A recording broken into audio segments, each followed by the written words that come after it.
Head injury ಅಂದ್ರೆ ಏನು? ಅದರಲ್ಲಿ ಬೇರೆ ಬೇರೆ ಟೈಪ್ಸ್ ಇದೆಯಾ? ಯಾವ ರೀತಿ ಐಡೆಂಟಿಫೈ ಮಾಡೋದು ಅಂತ? ಮೆದುಳಿನಲ್ಲಿ 2 ಟೈಪ್ ಇಂಜುರಿ ಇರ್ತದೆ. ಒಂದು ಕನ್ಕಷನ್ ಅಂತಾರೆ, ಇನ್ನೊಂದು ಕಂಟ್ಯೂಷನ್ ಅಂತ. ಮೆದುಳಿನ ಸರ್ಫೇಸ್ ಮೇಲೆ ಸಣ್ಣ ಸಣ್ಣ ರಕ್ತನಾಳಗಳು ಇರ್ತವೆ. ನಮ್ಮ ಸ್ಕಲ್ನ ಒಳಭಾಗಕ್ಕೆ ಏಟು ಬಿದ್ದಾಗ ಅಲ್ಲಲ್ಲಿ ಇಂಜುರಿ ಆಗುವಂತ ಚಾನ್ಸಸ್.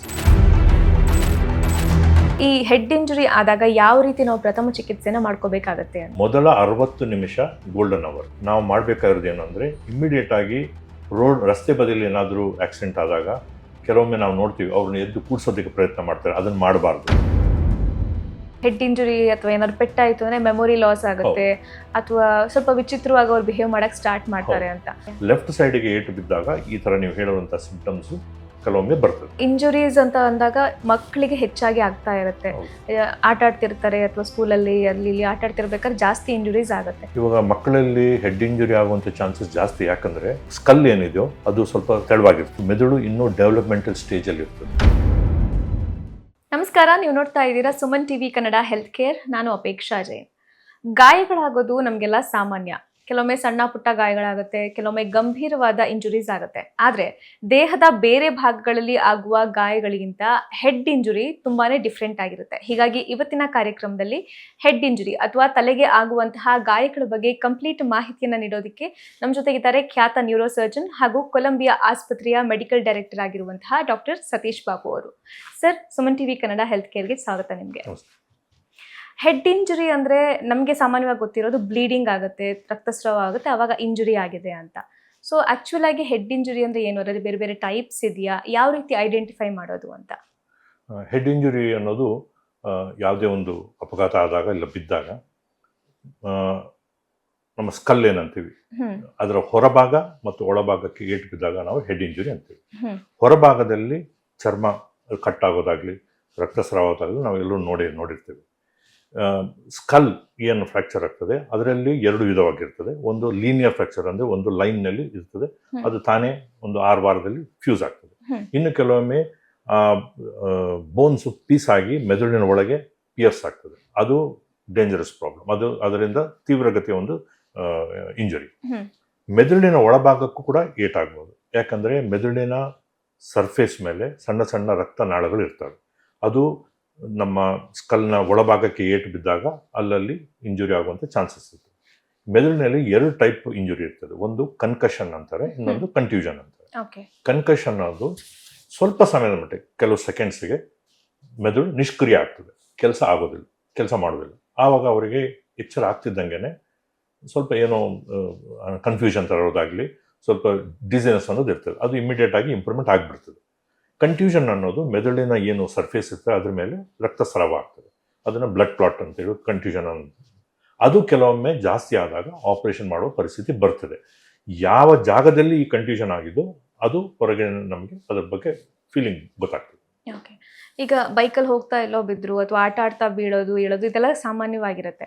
ಅಂದ್ರೆ ಹೊರಗಡೆ ಏನು ಇರೋದಿಲ್ಲ, ಸ್ವೆಲ್ಲಿಂಗು ಅಥವಾ ಸ್ವಲ್ಪ ರೆಡ್ನೆಸ್ ಇರುತ್ತೆ. ಇದು ಒಳಗಡೆಯಿಂದ ಡ್ಯಾಮೇಜ್ ಆಗಿರುವಂತಹ ಸಾಧ್ಯತೆ ಏನಾದ್ರು ಇರುತ್ತಾ? ಖಂಡಿತವಾಗ್ಲು. ಇದರಲ್ಲಿ ಏನಾಗುತ್ತೆ ಅಂದರೆ ಏಟು ಬಿದ್ದಾಗ ಹೇಗೆ ನಮ್ಮ ಕೈ ಫಸ್ಟ್ ಏಟು ಬಿದ್ದಾಗ ನೋವು ಬರ್ತದೆ, ಒಂದು 24 ಗಂಟೆ ಆದಮೇಲೆ ಬಾವು ಬರ್ತದೆ. ಅದೇ ರೀತಿ ಮೆದುಳು ಕೂಡ ಏಟು ಬಿದ್ದಾಗ ಮನುಷ್ಯನಿಗೆ ತಲೆನೋವು ಅನ್ನೋದಿರ್ತದೆ. ಸ್ವಲ್ಪ ಟೈಮ್ ಆದ ನಂತರ ಸ್ವೆಲ್ಲಿಂಗ್ ಬರ್ತದೆ. ಅದನ್ನು ನಾವು ಸೆರೆಬ್ರಲ್ ಎಡಿಮಾ ಅಂತೀವಿ. ನೀರಿನ ಅಂಶ ತುಂಬಿಕೊಂಡ್ರೆ ನೀರಿನ ಅಂಶ ತುಂಬಿಕೊಂಡಾಗ ಈ ನಮ್ಮ ಸ್ಕಲ್ ಅನ್ನೋದು ಏನಿದೆ ತಲೆಬುರುಡೆ ಅದು ಒಂಥರ ಬಾಕ್ಸ್ ಇದ್ದಂಗೆ. ಅದರ ಒಂದು ಏನು ಕೆಪಾಸಿಟಿ ಅನ್ನೋದು ಜಾಸ್ತಿ ಆದಾಗ ಅದು ತಡ್ಕೊಳಕ್ಕಾಗಲ್ಲ. ಈ ಮೆದುಳು ಊದ್ಕೊಂಡಾಗ ಕೆಪಾಸಿಟಿ ಕಮ್ಮಿಯಾಗಿ ಯಾವ್ಯಾವ ಜಾಗದ ಮೇಲೆ ಒತ್ತಡ ಜಾಸ್ತಿ ಆಗ್ತದೋ ಆವಾಗ ಹೊರಗೆ ನಿಮಗೆ ನೋಡೋದಕ್ಕೆ ನಿದ್ದೆ ಮಂಪರ್ತಾ ಇರೋದಾಗ್ಲಿ, ಮಾತಾಡದೇ ಇರೋದಾಗ್ಲಿ, ಎಬ್ಬರಿಸಿ ಮಾತಾಡಿಸ್ಬೇಕಾಗ್ತದೆ. ನಡಿಬೇಕಾದ್ರೆ ಬ್ಯಾಲೆನ್ಸ್ ಇರೋದಿಲ್ಲ, ಇಲ್ಲ ಕೈ ಕಾಲಿನಲ್ಲಿ ವೀಕ್ನೆಸ್ ಬರೋದು, ಕೆಲವೊಮ್ಮೆ ಫಿಟ್ಸ್ ತರ ಬರ್ಬೋದು. ಇವೆಲ್ಲ ಸೂಚನೆಗಳು ಬರ್ತವೆ. ಓಕೆ, ಈಗ ಇಂಜುರಿ ಚಿಕ್ಕದಾಗಿರ್ಲಿ ದೊಡ್ಡದಾಗಿರ್ಲಿ, ಇಂಜುರಿ ಅಂತ ಆದಾಗ ಫಸ್ಟ್ ಏಡ್ ತುಂಬಾನೇ ಇಂಪಾರ್ಟೆಂಟ್ ಆಗುತ್ತೆ. ಸೊ ಈ ಹೆಡ್ ಇಂಜುರಿ ಆದಾಗ ಯಾವ ರೀತಿ ನಾವು ಪ್ರಥಮ ಚಿಕಿತ್ಸೆನ ಮಾಡ್ಕೋಬೇಕಾಗತ್ತೆ ಅಂತ?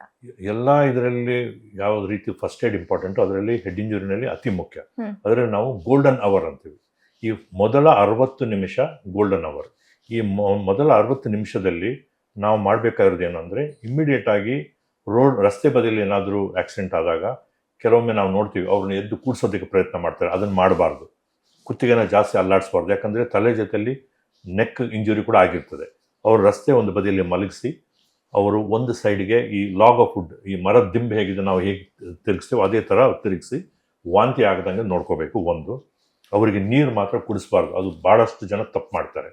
ಆಮೇಲೆ ಬೇರೆ ಏನೋ ಮೆಡಿಸಿನ್ ಇಮಿಡಿಯೇಟಾಗಿ ಕೊಡೋದು, ಅದನ್ನು ಮಾಡಬಾರ್ದು. ಇಮಿಡಿಯೇಟಾಗಿ ಆ್ಯಂಬುಲೆನ್ಸ್ ಕರೆದು ಹಾಸ್ಪಿಟ್ಲಿಗೆ ಶಿಫ್ಟ್ ಮಾಡಬೇಕು. ಯಾಕಂದರೆ ಮೊದಲ 60 ನಿಮಿಷದ ಒಳಗಡೆ ಅವರ ರಕ್ತಸ್ರಾವ ಏನಿದೆ ಅದನ್ನು ನಿಲ್ಲಿಸಿದ್ರೆ, ಬಿ ಪಿಯನ್ನು ಕಂಟ್ರೋಲ್ ಮಾಡಿದರೆ, ಇಲ್ಲ ಅವರಿಗೆ ಆಕ್ಸಿಜನ್ ಅನ್ನೋದು ಕೊಟ್ಟರೆ ಮೆದುಳಿಗೆ ಮತ್ತೆ ಸೆಕೆಂಡ್ ಆಕ್ಸಿಡೆಂಟ್ ಆಗುವ ಅನ್ನೋದನ್ನು ನಾವು ತಡಿಬೋದು. ಓಕೆ.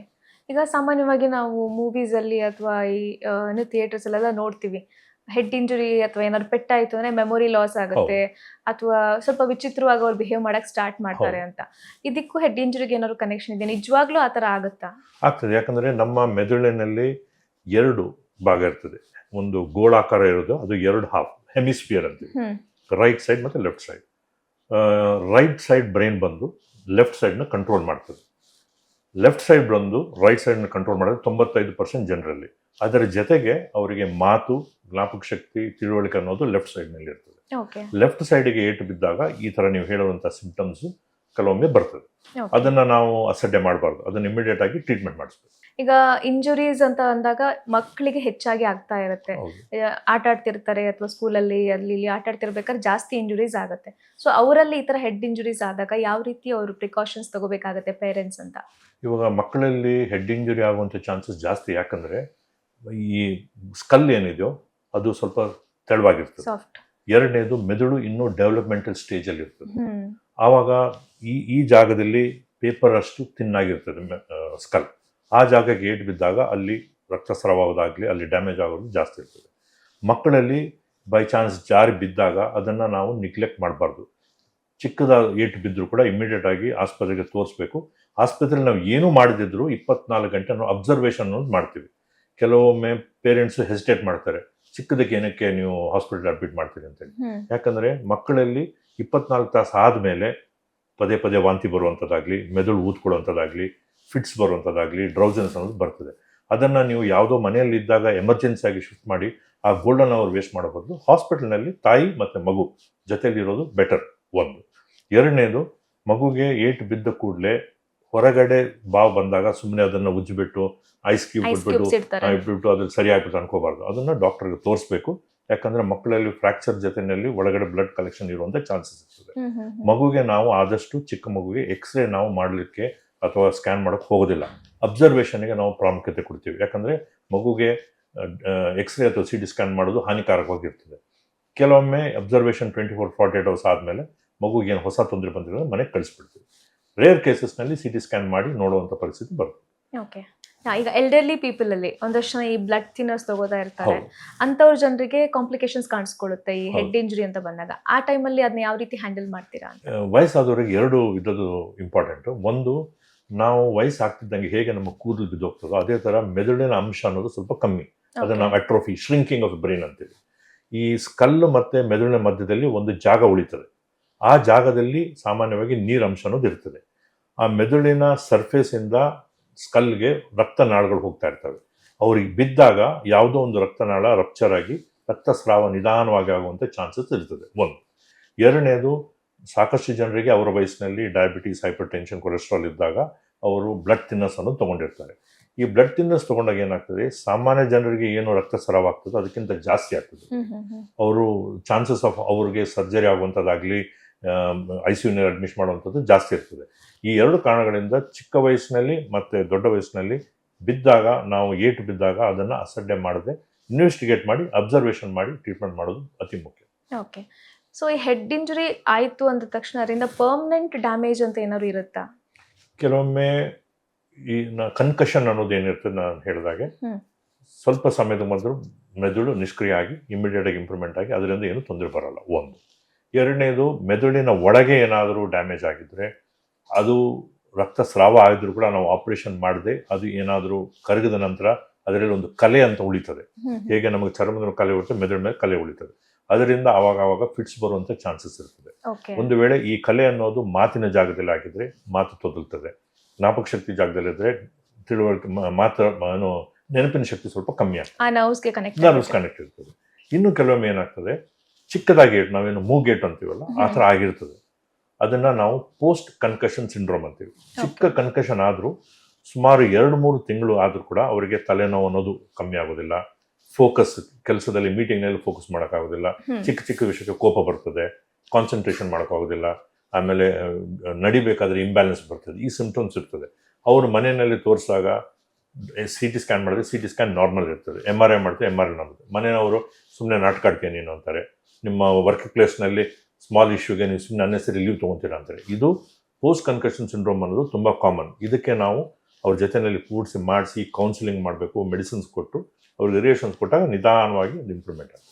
ಅಂದ್ರೆ ಈವನ್ ಇಫ್ ಬ್ಲೀಡಿಂಗ್ ಇಲ್ಲ ಅಂದ್ರೂ ಸ್ವೆಲ್ಲಿಂಗ್ ಆಯ್ತು, ರೆಡ್ನೆಸ್ ಕಾಣಿಸ್ಕೊಳ್ತು ನಾವು ಒಂದ್ಸಲ ಎಕ್ಸಾಮಿನ್ ಮಾಡಿಸ್ಕೋಬೇಕಾಗುತ್ತೆ. ಮಾಡಿಸ್ಕೊಳ್ಳೋದು ಬೆಟರ್. ಎಸ್ಪೆಷಲಿ ಕಣ್ಣಿನ ಹುಬ್ಬಿನ ಜಾಗದಲ್ಲಿ ರಕ್ತಸ್ರಾವ ಆದರೆ, ಕಿವಿಯ ಹಿಂದುಗಡೆ ರಕ್ತಸ್ರಾವ ಇದ್ದರೆ ಫ್ರಾಕ್ಚರ್ ಇದೆ ಅಂತ ಅರ್ಥ. ಇದನ್ನು ನಾವು ಮಾಡಬಾರದು. ಹೋಗಿ ಡಾಕ್ಟರ್ ಹತ್ರ ತೋರಿಸಿ ಸಿ ಟಿ ಸ್ಕ್ಯಾನ್ ಮಾಡಿದಂತ ಸಿಂಪಲ್ ಫ್ರಾಕ್ಚರ್ ಇದ್ರೆ ಅದು ತಾನೇ ಹೀಲ್ ಆಗ್ತದೆ. ಒಳಗಡೆ ಏನಾದರೂ ಫ್ರಾಕ್ಚರ್ ಜೊತೆಯಲ್ಲಿ ಬ್ಲಡ್ ಕ್ಲಾಟ್ ಇದೆ, ಅದಕ್ಕೆ ಟ್ರೀಟ್ಮೆಂಟ್ ಮಾಡಿಸ್ಬೇಕಾಗುತ್ತೆ. ಓಕೆ. ಯಾವ ರೀತಿ ಮಕ್ಕಳಿಗೆ ಮತ್ತೆ ನಾವು ವೃದ್ಧರಿಗೆ ಕಾಳಜಿ ವಹಿಸಬೇಕಾಗುತ್ತೆ, ಅದೇ ತರ ಈ ಪ್ರೆಗ್ನೆಂಟ್ ವಿಮೆನ್ ಅಲ್ಲಿ ಕೂಡ ಒಂದಷ್ಟು ಕಾಂಪ್ಲಿಕೇಶನ್ಸ್ ಬರುತ್ತೆ. ಅವ್ರಿಗೆ ಸರ್ಜರಿಗಳನ್ನ ಸಾಮಾನ್ಯವಾಗಿ ಮಾಡಕ್ಕೆ ಆಗೋದಿಲ್ಲ. ಸೊ ಆ ಕೇಸಸ್ ನ ಯಾವ ರೀತಿ ನೀವು ಹ್ಯಾಂಡಲ್ ಮಾಡ್ತೀರಾ? ಯೂಶಲಿ ಪ್ರೆಗ್ನೆನ್ಸಿ ಟೈಮ್ನಲ್ಲಿ ಏನಾದರೂ ಹೆಡ್ ಇಂಜುರಿ ಆದಾಗ ನಾವು ಸರ್ಜರಿಗಿಂತ ಜಾಸ್ತಿ ಅಬ್ಸರ್ವೇಷನ್ಗೆ ನಾವು ಇಂಪಾರ್ಟೆನ್ಸ್ ಕೊಡ್ತೀವಿ. ಅವರಿಗೆ ನಾವು ಸಿ ಟಿ ಸ್ಕ್ಯಾನ್ ಅನ್ನೋದನ್ನು ಪದೇ ಪದೇ ಮಾಡೋಕ್ಕಾಗಲ್ಲ, ಯಾಕಂದರೆ ತಾಯಿಗೂ ತೊಂದರೆ, ಮಗುಗೂ ತೊಂದರೆ ಇರ್ತದೆ. ಆ ಟೈಮ್ನಲ್ಲಿ ನಾವು MRI ಸ್ಕ್ಯಾನನ್ನು ಮಾಡೋ ಪರಿಸ್ಥಿತಿ ಬರ್ತದೆ.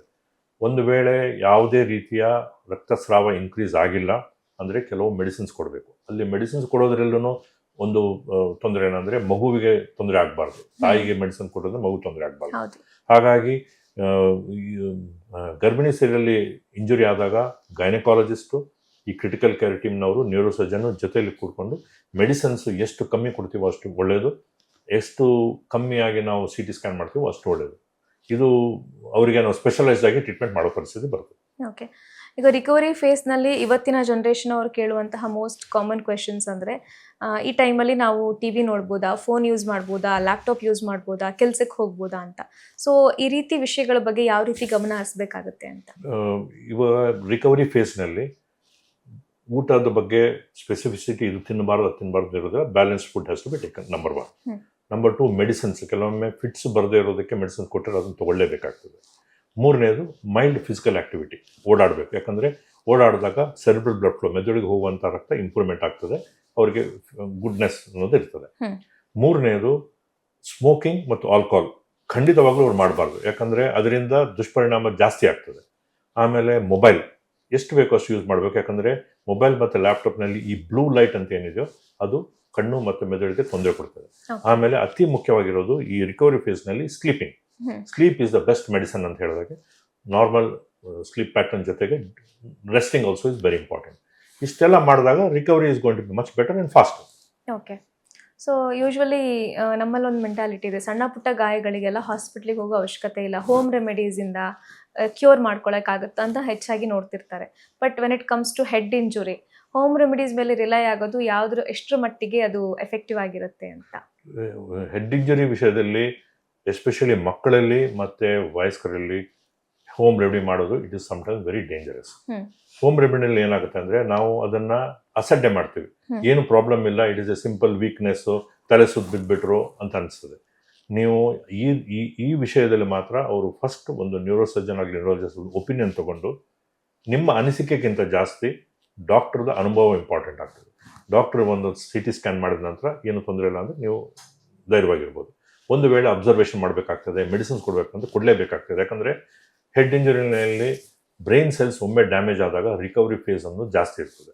ಆ ಪ್ರಾಬ್ಲಮ್ ಸ್ಟೇಜ್ ಹೋಗೋ ಮುಂಚೆನೇ ನಾವು ಅದನ್ನು ಅವಾಯ್ಡ್ ಮಾಡೋದು ಬೆಟರ್. ಓಕೆ. ಈಗ ಹೆಡ್ ಇಂಜುರಿ ಅಂತ ಒಂದ್ಸಲ ಆಯಿತು ಅಂದರೆ ಅದರಿಂದ ಬೇರೆ ಏನಾದರೂ, ನಾವು ಆಲ್ರೆಡಿ ಒಂದಷ್ಟು ಎಪಿಸೋಡ್ಸಲ್ಲಿ ಸ್ಟ್ರೋಕ್ ಬಗ್ಗೆ ಡಿಸ್ಕಸ್ ಮಾಡಿದ್ವಿ, ಟ್ಯೂಮರ್ ಬಗ್ಗೆ ಡಿಸ್ಕಸ್ ಮಾಡಿದ್ವಿ. ಸೊ ಇಂಜುರಿ ಆದವರಲ್ಲಿ ಈ ರೀತಿಯ ಸಮಸ್ಯೆಗಳು ಕಾಣಿಸ್ಕೊಳ್ಳೋ ಸಾಧ್ಯತೆ ಏನಾದ್ರು ಇದೆಯಾ ಅಂತ? ಹೆಡ್ ಇಂಜುರಿಯಿಂದ ಬ್ರೈನ್ ಟ್ಯೂಮರ್ ಆಗುವಂಥ ಚಾನ್ಸಸ್ ಇಲ್ಲ. ಹೆಡ್ ಇಂಜುರಿನಲ್ಲಿ ನಾವು ಏನಾದರೂ ಟ್ರೀಟ್ಮೆಂಟ್ ಮಾಡ್ತಿರ್ಬೇಕಾದ್ರೆ ಅವರು ಬ್ಲಡ್ ಥಿನ್ನರ್ಸ್ ಇದ್ದಾಗ ಅವರಿಗೆ ಬ್ಲಡ್ ಕ್ಲಾಟ್ ಆಗಿ ಸ್ಟ್ರೋಕ್ ಆಗುವಂಥ ಚಾನ್ಸಸ್, ಅಂದರೆ ಹೆಮೊರೇಜಿಕ್ ಸ್ಟ್ರೋಕ್ ಅಂತ ಆಗುವಂಥ ಚಾನ್ಸಸ್ ಇರ್ತದೆ. ಕೆಲವೊಮ್ಮೆ ಏನಾಗ್ತದೆ, ಹೆಡ್ ಇಂಜುರಿ ಆಗಿ 3 ತಿಂಗಳು 6 ತಿಂಗಳಾದ ನಂತರ ನಿಧಾನವಾಗಿ ಮೆದುಳಿನ ಮೇಲ್ಭಾಗದಲ್ಲಿ ಬ್ಲಡ್ ಕಲೆಕ್ಷನ್ ಆಗ್ತದೆ. ಅದನ್ನು ನಾವು ಕ್ರಾನಿಕ್ ಸಬ್ಡ್ಯೂಲ್ ಹೆಮಟೋಮಾ ಅಂತೀವಿ. ಇದು ವಯಸ್ಸಾದವರಿಗೆ ಜಾಸ್ತಿ ಇರ್ತದೆ. ಅಂಥವರಿಗೆ ನಾವು ನೋಡ್ತಾ ಇದ್ದಂಗೆ ಅವ್ರ ಬಿಹೇವಿಯರಲ್ ಚೇಂಜಸ್ ಆಗ್ತದೆ, ಡ್ರೌಸಿನೆಸ್ ಬರ್ತದೆ ಅಂಥವ್ರಿಗೆ ನಾವು ಟ್ರೀಟ್ಮೆಂಟ್ ಕೇರ್ಫುಲ್ ಆಗಿದ್ದಾಗ ನಾವು ಅವ್ರಿಗೆ ಚಿಕ್ಕ ಒಂದು ಓಪನಿಂಗ್ ಮಾಡಿ ಬ್ಲಡ್ ಕ್ಲಾಟ್ ತೆಗೆದುಬಿಟ್ರೆ ಇಂಪ್ರೂವ್ಮೆಂಟ್ ಇಮಿಡಿಯೇಟ್ ಆಗಿ ಆಗ್ತದೆ. ಸೊ ಹೆಡ್ ಇಂಜುರಿಯಿಂದ ಸ್ಟ್ರೋಕ್ ಆಗಬೇಕು ಅಂತಂದರೆ ಅವ್ರು ಬ್ಲಡ್ ಥಿನ್ನರ್ಸ್ನಲ್ಲಿ ಇರಬೇಕಾಗ್ತದೆ. ಬಟ್ ಹೆಡ್ ಇಂಜುರಿಯಿಂದ ಟ್ಯೂಮರ್ ಆಗೋದು is very unusual, very rare.